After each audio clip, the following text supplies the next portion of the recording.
What Fox Television told us was that we were just the people to be the investigators. Do any stories you want, ask tough questions, and get answers.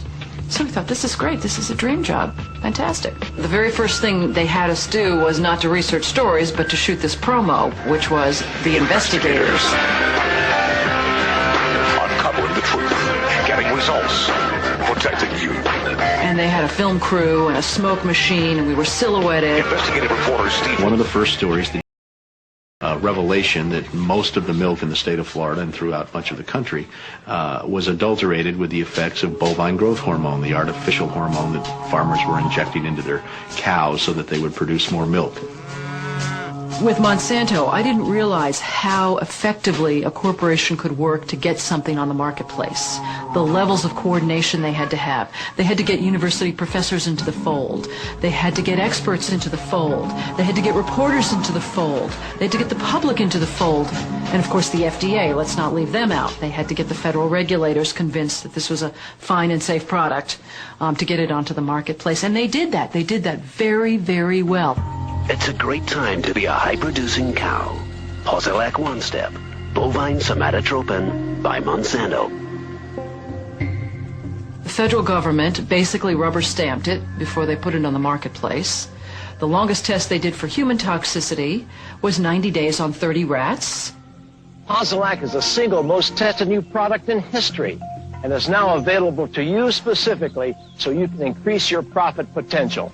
And then either Monsanto misreported the results to the FDA, or the FDA didn't bother to look in depth at Monsanto's own studies.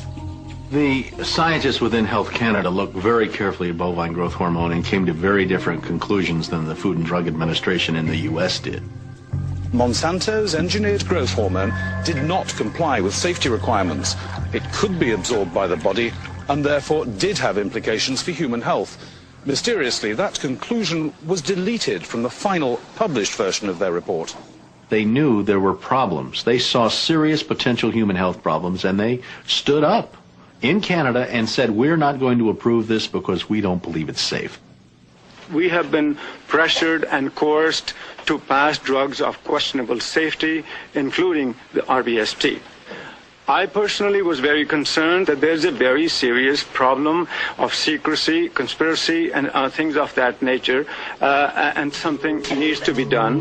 The FDA was then on the hot seat. They had to come up with an answer. They didn't come up with a good one. And they never took the opportunity then. I mean, what would they do? Pull it off the market and say, we need to now do the job that we didn't do the first time? They didn't do that. We wrote the story. We had it ready a week beforehand. They had bought ads. Farmers in the milk industry say it's safe, but studies suggest a link to cancer. Don't miss this special report from the investigators. That Friday night before the Monday this series was to begin, the fax machine spit out a letter from this very high-priced lawyer that Monsanto had hired. It contained a lot of things that were just off-the-wall false, just demonstrably false. But if you didn't know the story and you didn't know how we had gone about producing it, would have scared you as a broadcaster, as a manager. And they decided that they would pull the story and they would just check it one more time. But the bottom line was that there was no factual errors in that story. Both sides had been heard from. Both sides had had an opportunity to speak. 1 week later, Monsanto sent the second letter. And this was even more strongly worded. And it said there will be dire consequences for Fox News if the story airs in Florida. And this time they freaked. They were afraid of being sued, and they were also afraid of losing advertising dollars at all of the stations owned by Rupert Murdoch. And he owned more television stations than any other group in America. And that's 22 television stations. That's a lot of advertising dollars for Roundup, aspartame, NutraSweet, and other products. So we got into a battle. And the first deal was the new general manager. And his name's Dave. And Dave is a salesman, and, you know, he'd pump your hand. How you doing? How you doing? Called us upstairs to his office, and he said, what would you say if I killed this piece? What if it never ran? And we said, well, you know, we wouldn't be very happy about that. And he said, well, I could kill it, you know. And we said, yes, of course, you're the manager. You could kill it. It would never air. And he's hemming and he's hawing. To figure out, what is this all about? And finally he blurted out, look, would you tell anybody? You know, I said, I'm not going to lie for you. about a week later, calls us back to the office and says, okay, we'd like you to make these changes. In fact, you will make these changes. We said, well, look, let us show you the research that we have that shows that this information you want us to broadcast isn't true. To which he replies, I don't care about that. I said, pardon me?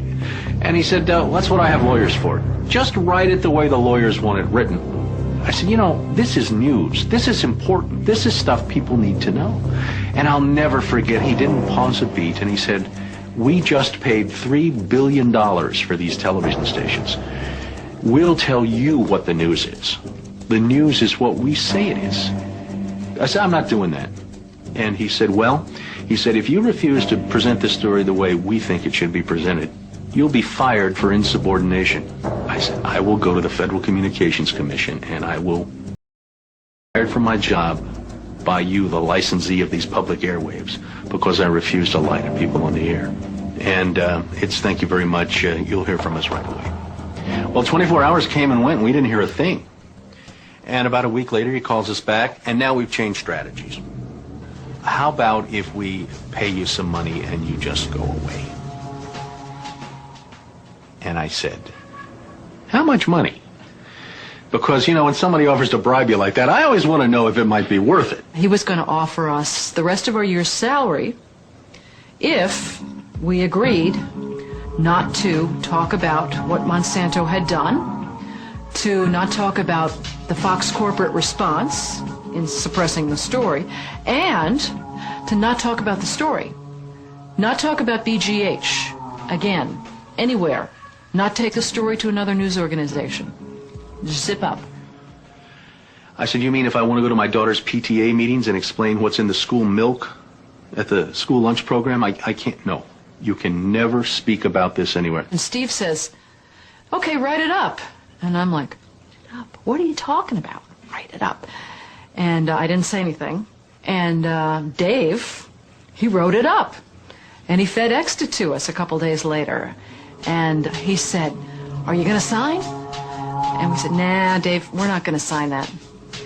And he said, well, send it back, okay? I said, no, Dave, we're not going to send that back. It was, okay, we can't buy you out. We can't shut you up. Let's get the story on the air in a way that we can all agree it will go on the air. And we started rewriting and editing with their lawyers. Well, during this 8-month re-review process, I say jokingly, they did things like, for example, they wanted to take out the word cancer.